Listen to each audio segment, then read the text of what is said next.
السلام علیکم ګرانو اوریدونکو، په دې هیله چې رک روغ به یاست. ګرانو، له دې وروسته به د ناول سربیره لنډې کیسې هم درته وړاندې کیږي او هیلهمند یم چې د تل په څیر مې ملتیا وکړئ او راتلونکی ناول به مو هم له بیلتون وروسته وي. او نن درته د لنډو کیسو په لړ کې یوه لنډه کیسه لرم. د نجونو ډلې په منځ کې روانه وه. شیبه په شیبه یې شاته کتل، دنګه نرۍ ځوانې تر شا روان و. هرې خوا د ښوونځي نجونې وې. د نرګس زړه ډاډه و، خو کله به چې د نجونو څخه جدا کېدله، له زړه به یو الله خبره و. غټ غټ قدمونه به یې اخیستل، په تیزۍ به د کور خواته روانه شوه. یوه ورځ چې له نجونو څخه د کور پر لور یوازې روانه وه، په لاره کې یو ځوان ورسره یو ځای شو. نرګس به له ډاره کله ورو شوه او کله به ډېره چټکه تله. ځوان ورته وویل: مینه در سره لرم. د نرګس پښو حرکت پرېښود، یوه او بله خوا یې وکتل، کوڅه کې هېڅوک هم نه ول. ستونی یې وچ شو، ځان یې خولې و، وجود یې داسې رپېده لکه پاڼه چې باد ښوروي. ځوان چې د نرګس دې حالت ته پام شو، جیب ته یې لاس کړ، له جیبه یو لیک راوویست. نرګس ته یې ونیو، خو نرګس لکه بېروحه جسد ځای پر ځای ولاړه وه. تورې غټې سترګې له اوښکو ډکې وې، ګلابي اننګي یې خولې ول. تور پیکی یې سپېره باد یوه او بله خوا وړه ور راوړه. ځوان لاس په خپل زړه کېښود، په ترخه موسکا یې وویل: دا ډېره موده کېږي ته مې خوښېږې، خو د دې لپاره چې ته خفه نه شې درته مې نه ویل. خو زما هم همدا خیري هیله وه چې د خپل زړه خبره درته وکړم. ځوان سترګې نمجنې شوې، لیک یې په ځمکه کېښود او ویې ویل: زه ستا د ځواب په تمه یم، خو په ژوند باور نه لرم. لیک یې پر ځمکه پرېښود او لاړ. نرګس چې لاسونه او پښو یې کار پرېښی و، لیک یې د دې له ډاره له ځمکې پورته کړ چې بل څوک یې ونه ویني، ځکه د دوی په کوڅه کې یوازې نرګس ښوونځي ته تلله. که لیک د هر چا لاس ته ورشي، په هغې شک کوي. سبا سهار د دې له ډاره چې ځوان یې بیا په لاره کې ونه دروي، ښوونځي ته ورنغله. بل سبا زړه نازړه ښوونځي ته لاړه. چې رخصت شوه، له ډارې یوه او بله خوا کتل. خوشحاله په دې شوه چې هغه هلک یې ونه لیده. بله ورځ چې رخصت شو، هلک بیا نه و. نرګس له خوشحالۍ نه نجونو ته د خبرو کولو نوبت هم نه ورکولو. ورځې تېرېدې، نرګس به پرته له ډاره ښوونځي څخه کور ته راتله. د هلک لټول او څارل یې هم هېر کړل.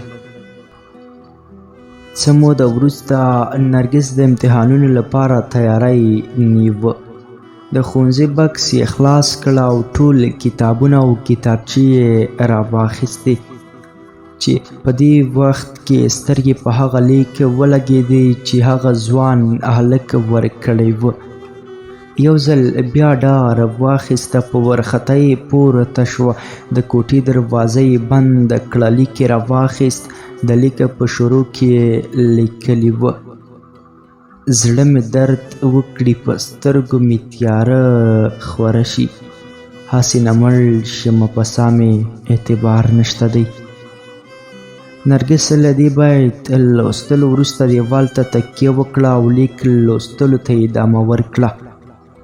له سلام وروسته یې لیکلي و: ای د ښایست مالکې، ای د ښکلو میرې، ای د حورو ذاته، له هغې ورځې مې چې ته لیدلې، زړه درزا مې زیاته شوې. ژوند کولو هیله راته پیدا شوې، ای د ښایست ښاپېرۍ. ستا تورې سترګې، تور زلفان، سره ننګي، سپین رخسار او شونډې، د پاسه تور خال، دا ټول قدرتونه د رب ستا په ساده جمال کې دي. بیا دا بیت لیکلی و: د خالق د قدرت دی منظر له ګوره، د یار تګ سپین ننګي باندې تور خال دی. له دې بیته وروسته نرګس هندارې ته وکتل، خپل حال یې ولیده. موسکی شوه، لیکل له همدې بیت څخه بیا پیل کړ. بیا یې لیکلي و: کله چې وخاندې ګل ګله ننګو کې دې کندې وشي، او د زلفو دا توره حلقه ستا په سپین مخ لکه د لمر په مخ توره کرښه، چې مدام یا ننګو باندې زنګېږم. خدایه اما د یار په زلفو کې یو تار کړي.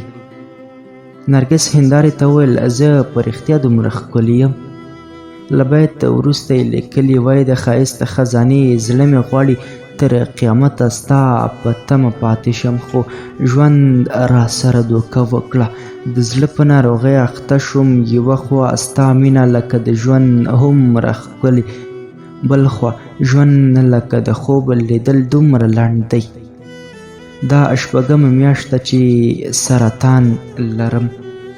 ډاکټرانو 6 میاشتې وخت راکړی چې ژوندی پاتې کېدای شي، خو دا د 6 میاشتې پوره شوې، زه اوس هم ژوندی یم.